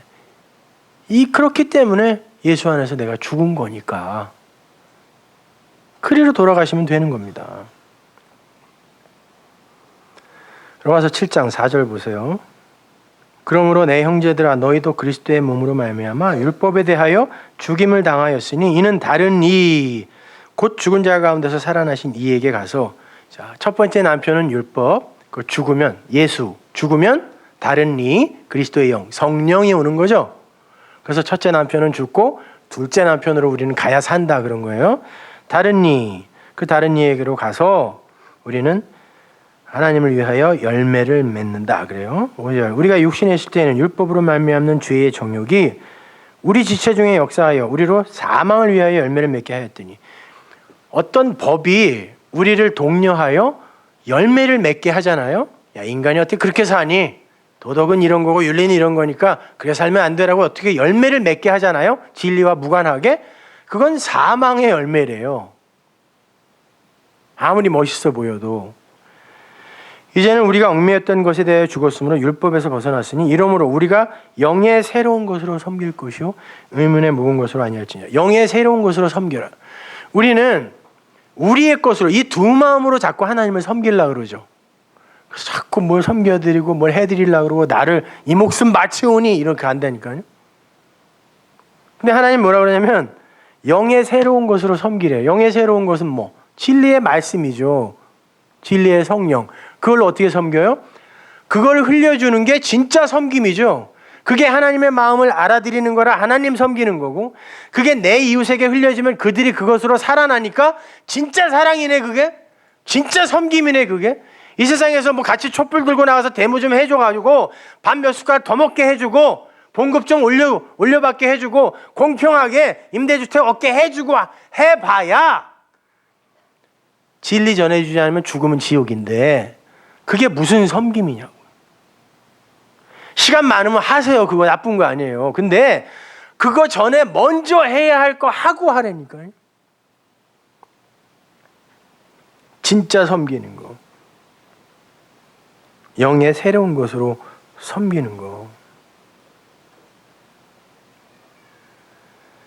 여러분, 서양 격언에 가장 이타적인 삶이 가장 이기적인 삶이다라는 말이 있어요. 이거 좋은 말로 쓰는 거예요, 세상이. 가장 자기를 위하는 삶은 남을 열심히 도와주는 거야. 좋은 말이죠. 결국 목적은 뭐예요? 나를 위함이에요. 이게 인간들의 선행의 정체라니까요. 자기를 너무 사랑해서 이 나의 만족과 최면과 평판을 얻기 위해 남을 열심히 이타적으로 사랑해 줄 수 있는 게 인간이에요. 다 그렇다는 게 아니라 대부분 그렇게 사랑을 한다고요, 인간들은. 복음을 모르는, 진리를 모르는 인간들의 사랑의 정체가 그거예요. 자기 위해서 한다니까요. 그런 만족, 남이 해주는 인정 이런 거 없으면 재미없고 심심해서 안 해요. 보세요. 그 사람 2조 원 벌었다는 사람 더 이상 누구에게 자랑할 게 없으니까 그 집이 너무 넓은 거야. 그리고 내가 여기서 뭐하나 이런. 아니 아바라는 그룹이 진짜 섬을 하나 샀었잖아요. 무인도를. 자기들만 거기서 성 짓고 거기에서 진짜 어마어마하게 하인들 두고 의리의리하게 산다고. 근데 무인도라 아무도 안 오네? 금방 팔았어요. 재미없어가지고. 아니 무슨 돈이 아무리 많다고 그럼 하루에 5끼 먹어요? 아니면 뭐 윗방에다가 머리 하나 놓고 아랫방에다 다리 한 짝 놓고 이렇게 한 5개 걸쳐서 자나?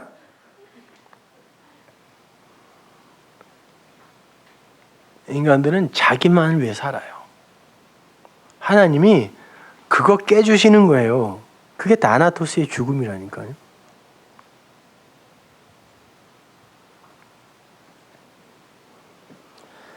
그래야 이왕이면 착한 사람으로 사세요. 그 이왕이면 불쌍한 사람들 많이 도와주며 사세요. 너무 인색하게 살지 마세요.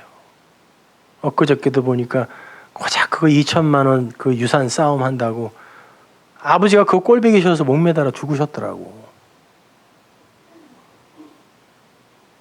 그 자식들한테 그거 남겨줘 봐야 여러분 그 독이에요, 독.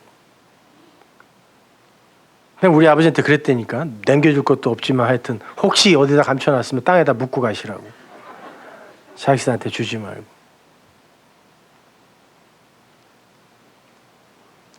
불쌍한 사람들 도와주면서 사세요. 그리고 인격적으로 성숙해지세요. 욕 먹지 말고 개독견이 뭐 이런 욕 먹지 말고. 그러나 성경이 뭔지, 말씀이 뭔지, 진리가 뭔지 먼저 알고 하자는 거예요. 그래야 내 자랑으로 안 쌓여요. 안 그러면 전부 내 자랑으로 쌓여요. 내 스펙으로. 내 자가발전 그 배럴이 충전이 된다니까요.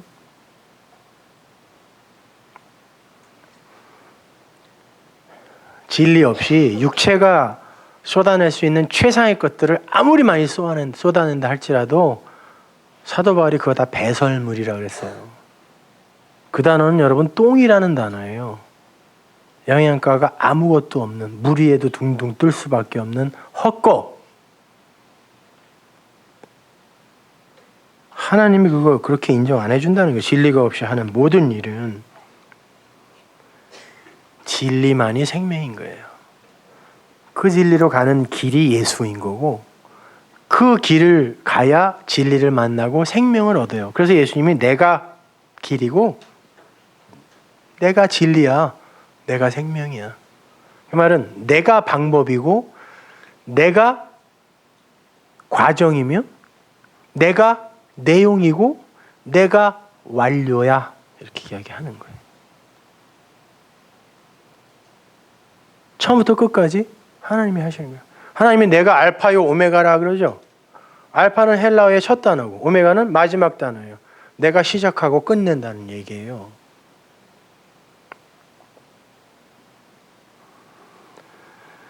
그래서 나인성 과부 아들의 이야기 다음에 세례 요한의 이야기가 등장하는 거예요. 세례 요한이 제자들을 보내서 오실 그이가 진짜 당신 맞습니까? 이렇게 물어요. 아니면 우리가 다른 일을 기다릴까요? 이거 로마서 7장의 그 이야기예요. 오실 그이가 당신입니까? 아니면 다른 일을 기다려야 됩니까? 우리는 알죠? 둘 다 같은 거예요.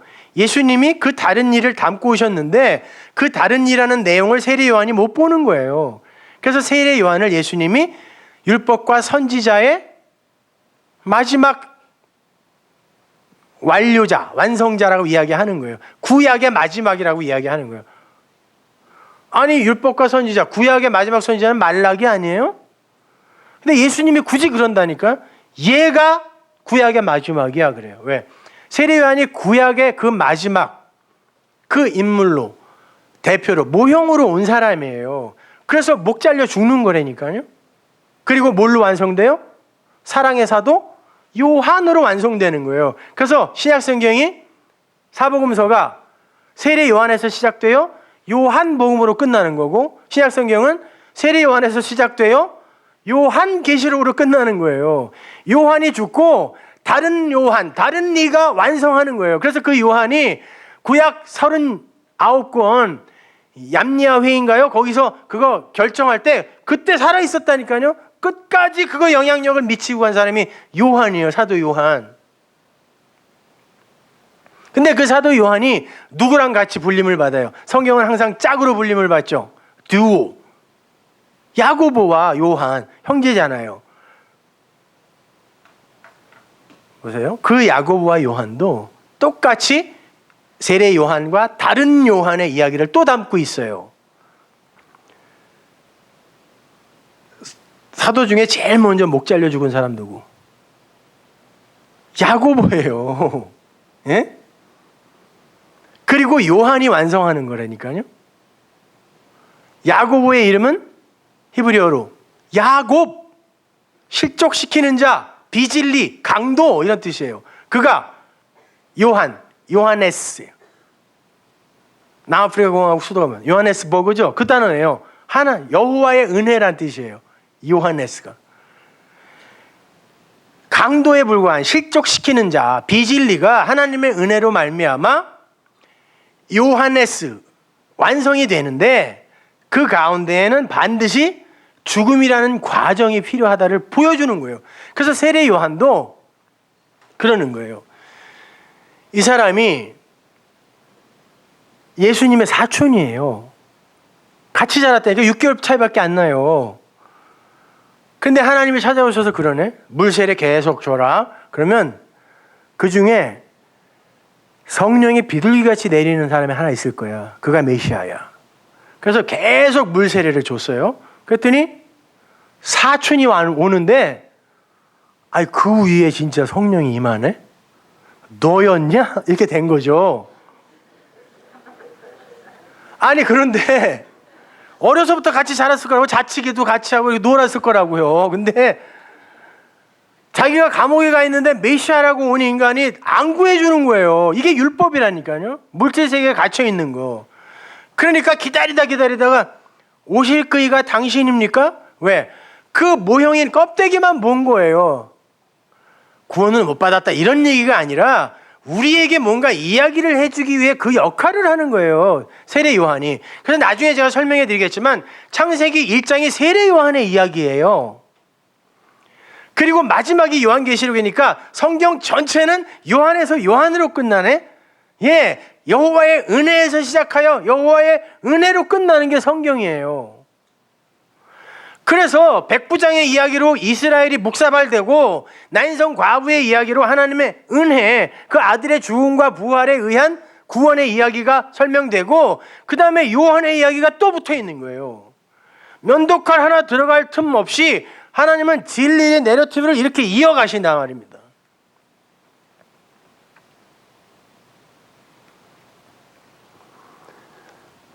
그렇게 율법의 마지막으로 세례 요한이 죽어야 사랑으로 완성되는 진리의 사도 요한으로 살게 되는 거, 이걸 설명해 주기 위해 오실 그이, 다른 이, 오실 그이에서 어떻게 다른 이가 되니? 네가 아들이 되어 목 잘려 죽으면 그걸 다른 이로 보게 되는 거야. 이걸 요한이 삶으로 설명해 주고 간 거예요. 너 아직도 물질 세계에 갇혀 있잖아, 이렇게 이야기한다. 그래서 예수님이 그 수준으로 대답해 주죠. 제자들에게 가서 얘기해. 가난한 자에게 복음이 전해진다. 거기서 푸토코스에서 가난한 자가, 푸토코스가 뭐래서 절대적 가난, 진리의 결핍을 아는 이들, 그들에게 복음이 전해져. 그렇게 되면 어떻게 되는 줄 알아? 안진뱅이가 일어나 소경이 눈을 뜬다. 귀머거리가 듣게 돼. 그리고 문둥이가 깨끗하게 된다. 가서 얘기해. 이거 선지서에 나오는 이야기잖아요. 그대로 얘기해 줬어요. 그러면 진리를 알지 못하는 이들이 그 말을 들었을 때 어떻게 받아들이겠어요? 아, 예수 믿으면 병이 낫는 거구나, 이렇게 받아들이겠죠. 예수님은 그 안에 진리를 담아주신 거예요. 아들이 죽고 아들 안에서 죽고 아들 안에서 산 자들은 그의 결핍이, 그 과부의 한 부분이 진리로 채워지게 되는데, 그렇게 되면 그 가난한 자의 결핍이 채워지는 거고, 그때 그들의 눈이 열리고 그들의 귀가 열리고 그들이 말을 하게 되고, 그게 바로 부정한 자가 정하게 되는 거야. 이 이야기를 해준 거란 말이에요, 주님이. 그럼 한번 보자고요. 안진뱅이, 다리가 없어요. 듣지 못해요. 보지 못해요. 말을 못해요. 이런 짐승이 하나 있는데 뱀입니다. 뱀은 성대가 없어요. 성대가 없어서 소리를 못 내는데 혀만 있네. 소리가 없는 자가 혀만 갖고 있으면 뭐예요? 그 혀가 글로사죠. 불의 혀처럼 성령이 임한다 했을 때 그 혀를 성경이 방언이라고 번역했어요. 글로사를. 그러니까 말이 없는데, 내 안에 가진 말, 진리가 없는데 혀만 낼름거리는 게 뭐예요? 방언이에요. 내용도 모르는 엉뚱한 말만 뇌까리는 거. 뱀의 혀라고 그러는 거예요. 그래서 그거를. 말이 없다니까요. 성대가 없어요. 소리를 못 내요. 왜? 내 안에 진리가 없거든. 뱀은 눈으로 입체적인 시각, 이걸 확보할 수가 없어요. 입체적인 시각이 없어서 형체를 분간하는 게 아니라 열과 냉한 것만을 분별해요. 귀, 고막, 아무것도 없어요. 진동만 감지해요. 다리가 없어서 서지도 못하네? 그러면 원래 진리를 알지 못한 우리가 그 뱀이었다는 거죠. 그래서 예수님이 내가 뱀 돼서 죽을게. 그래야 니들에게 평안의 복음의 그 복음을 전할 그 발이 생기고, 아름답도다 하나님의 복음을 전하는 그 발이요, 그 발이 생기고, 너희들의 귀가 열리며 너희들의 눈이 떠해지고 너희들이 말을 하게 될 거라는 거예요. 그게 부정한 뱀에서 하나님의 백성이 되는 유일한 길이라는 겁니다. 그러니까 뱀, 옛뱀, 이거 딴 데 가서 찾을 게 아니라 하나님 내가 뱀이었습니다. 근데 그 아들이 죽음으로 제가 이렇게 그 진리를 말하고 그 진리를 보고 듣는 자가 되었네요. 감사합니다 하나님. 이리로 가야죠. 그게 나의 죽음이잖아요. 내 육의 죽음. 그거 하라는 거예요. 이게 뭐가 어렵냐고. 왜 자꾸 저한테 설교 어렵게 한다 그래요? 그럼 무슨 얘기를 해달라는 거예요? 영화 본 얘기 뭐 이런 거 해드릴까요? 여러분이 삶 속에서 뭐 적용해야 할 것들 몇 개로 딱 추려서 대지 딱딱 나눠서 이렇게 설명해 드리면 그걸 쉽다고 하시겠어요? 아니, 하나님이 하늘의 비밀은 감추어 놨다 그래요. 감추어 놨다 그러고 그거를 가르쳐 주려고 너희들에게 성경을 줬는데 너희들이 못 알아먹으니까 내가 가르치는 자를 함께 보내줄게 라고까지 말씀하셨어요. 그러면 그건 어떤 이가 열심히 하나님과 씨름하며 말씀과 씨름하며 잘 배워서 가르쳐 주지 않으면 모른다는 이야기예요. 근데 그걸 어떻게 쉽게 날로 먹으려고 그러냐.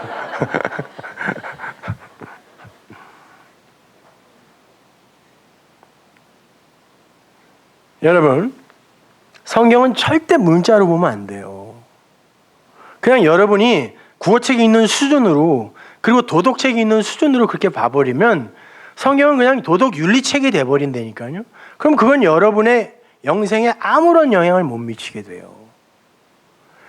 언어나 문자, 소리는요, 말은 항상 인간 중심으로 변하게 되어 있어요. 그것도 아주 급속도로 빨리.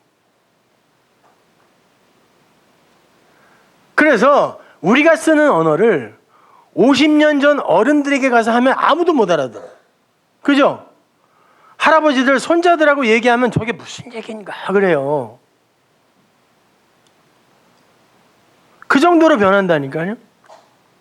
지금 우리가 소리로 갖고 있는 하늘천, 이거는 얼마 전까지 하늘천이었어요. 근데 천 발음이 잘 안 되잖아요. 그러니까 인간들이 발음하기 쉬운 천으로 자기들이 바꿨거든요. 근데 천이라고 읽었던 시대의 진리가 적혔다고, 기록됐다고 생각해 보자고요. 근데 우리가 지금 천이라는 글자를 갖고 그 시대로 가요. 그래서 그 사람들에게 천이라고 이야기하면 그 사람들이 그거 알아듣는다, 못 알아듣는다. 천이 뭐야? 근데 우리는 지금 이렇게 변화되어진 이 천이라는 이 수준, 이 영역으로 그 성경을 보고 있으면 안 되는 거예요. 그 천이라고 쓰였을 때 그때 당시로 올라가서 배경과 문화와 그리고 그걸 쓴 이의 뭐 환경이나 인품, 성격, 심지어 이런 것까지도 다 고려를 하여 이게 이런 의미겠거니 하고 공부를 해야 되는 거예요, 여러분. 그래서 설교자나 또 책을 쓰고 하는 이들은 공부를 하고 연구를 해서 그것이 그 당시에 어떤 의미로 쓰였겠는가, 그리고 그 당시에 책들은 그 단어들을 어떻게 쓰고 있는가를 잘 연구를 해서 이게 그거네요. 그리고 그것이 성경의 맥과 일치하게 되면 그때 비로소 원고 하나 나오게 되는 거거든요. 그런데 그것도 아니고, 난 세상에 미국에서 애리조나인가 어딘 알라바마에 집회 갔는데 거기는 시골이라 목사가 부흥회를 하러 오면요, 동네 목사님들이 다 오세요. 그 예인가 봐, 그게요.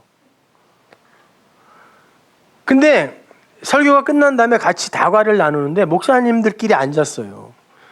인상 팍팍 쓰면서 뭐 저런 게 와갖고 막 그래서 자기들끼리 얘기하는데 나는 말도 안 시키고 아니, 세상에 골프 치러 수요일마다 가는데 예배 시간이 7시인데요. 홀이 한 2개가 남으면 이걸 교회를 가야 되나 저걸 마저 치고 가야 되나 이것 때문에, 근데 결국은 그걸 다 치고 간다는 거예요. 내가 놀란 거는. 그래서 늦게 가면요, 사람들이 알아서 기도하고 있거나 찬송하고 있대요. 그러면 올라가서 아무 데나 펴서 자기가 그냥 갖고 있는 이야기를 하면 사람들이 다 은혜를 받는다는 거예요. 그거를 자랑스럽게 이야기를 하고 있더라고요. 얼마나 불쌍합니까? 거기 앉아있는 분들이. 전부 그 한국에서 국제 결혼한 그런 불쌍한 사람들인데, 거기요. 근데 세상에 기도하다 가는 것도 아니고 골프 치다가 30분씩 늦게 가갖고 아무 데나 펴서 아무 얘기나 하고 근데도 은혜 받더라라고 히히닥거리고 있으면 되겠습니까? 아니, 생각해 보세요. 우리 학교 가서 바둑아, 영희야, 철수야, 학교 가자, 이거부터 배우죠. 그 다음에 화학, 물리, 지리, 산수 뭐 이렇게 가는 거 아니에요, 그거 갖고. 근데 바둑아, 영희야, 철수야도 모르는 인간들이 뭘 대단한 거를 갖다가 발견한 것처럼 이것도 못 읽으면서 그게 무슨 원래 어떤 글자로 어떤 문자로 주어져 있는 것도 모르면서 뭘 설명을 하겠다는 거야. 뭘로? 내가 귀로 주워 들은 뉴스, 책 읽은 거, 영화 본 거,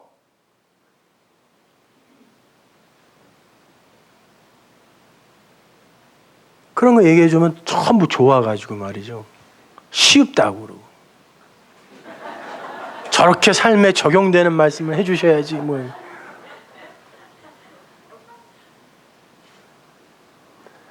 성경은 절대 소리로 읽으면 안 돼요. 내용으로 읽으셔야 돼요. 아니, 아예 띄어쓰기가 없었다니까요. 모음도 없었고 그거를 어떻게 읽으라고 주냐고요. 소리를 내는 순간 니네는 이걸 왜곡시킨다라고 하나님이 그렇게 준 거예요, 성경을. 그러니까 내용으로 하나하나 보라는 거예요. 마지막으로 시편 19편 2절 보세요. 날은 날에게 말하고 밤은 밤에게 지식을 전하니 언어가 없고 들리는 소리도 없으나 그 소리가 온 땅에 통하고 그 말씀이 세계 끝까지 이르도다. 진리는 언어도 없고 소리도 없는 거예요. 그러나 통하는 거예요. 그러니까 그 내용을 아셔야 돼요. 성경 많이 아는 거 열심히 하셔서 많이 아세요. 그러나 그것들은 다 진리 하나로 통하게 돼 있어요. 하나님 전부, 나 아무것도 아님. 뭐 해박한 지식, 레위기 몇 장에 무슨 얘기가 있고요, 그건 성전에서 무슨 얘기고요, 이런 거 하나도 몰라도 돼요. 예수, 성경, 예호코스모스의 세상, 내 육신 전부 뭐예요? 거기로 건너가기 위한 배라니까요. 근데 육지에 건너왔는데 그 배를 왜 짊어지고 다녀요? 거기에 건너간 사람은 필요 없어요. 아유, 나이가 들으니까 치매가 걸려서 옛날 성경을 자꾸 잊어버려. 괜찮아요. 당연한 거예요. 그렇게 잊어버려야 되는 거예요. 버리세요, 자꾸. 그러나 그걸 통하여 내 마음에 심겨준, 하나님이 내 마음에 심어준 그것만 갖고 있으면 된다니까요.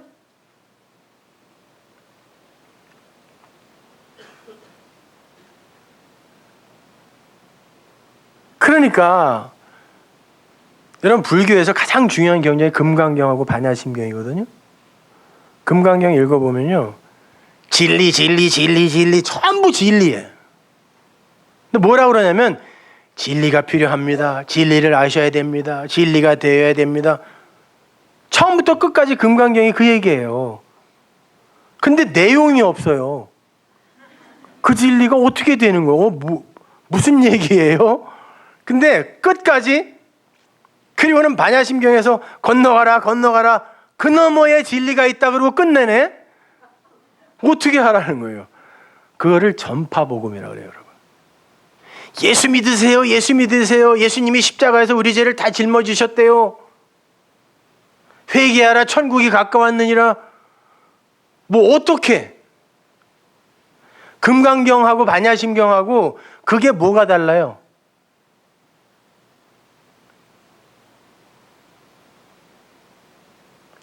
아니, 그 내용을 설명해 줘야죠.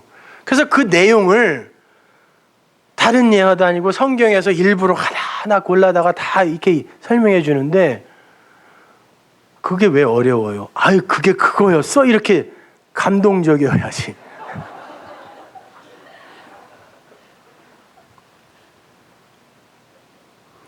성경에 관심이 없어서 그래요. 다들. 아니 여러분 그게 생명입니다. 물질은 영의 세계에서 아무 소용이 없어요. 여러분이 나중에 새로운 육신을 부여받아 하나님 나라에 가게 되지만 그렇게 진리를 품은 그러나 완성된 그 육신은 영이에요, 여러분. 물질이 아니라니까요, 그 세계는. 그러니까 이 세상 속에서 진리를 담지 못한 물질의 허황됨을 잘 배워서 아들로 죽고 다른 아들로 사는 거예요. 그게 여러분이 살 길입니다. 다음 시간에 to be continue. 기도하겠습니다. 하나님 은혜를 감사합니다. 아버지 하나님, 죽어서 산다라는 이 역설이 어떻게 이원론적 사고방식에 이해가 되어지겠습니까? 어떻게 하나님과 내가 하나가 되어 내가 그 하나님으로 살고 아버지는 나를 품은 이로 산다는 이 말이 어떻게 이해되어지겠습니까? 그렇게 되면 인간의 모든 존재가 완전히 무시되고 삭제되는 것인데 어떻게 우리가 그것을 쉽게 수긍하겠습니까? 그러나 하나님, 우리의 눈과 귀를 열어 뱀에 불과했던 우리의 그 실존을 이렇게 하나님의 백성으로 아들로 바꿔주시니 아버지 하나님, 그저 감개무량할 뿐입니다. 그것으로 기쁘게 하시고 그것으로 행복하게 하여 주옵소서. 예수님의 이름으로 기도합니다.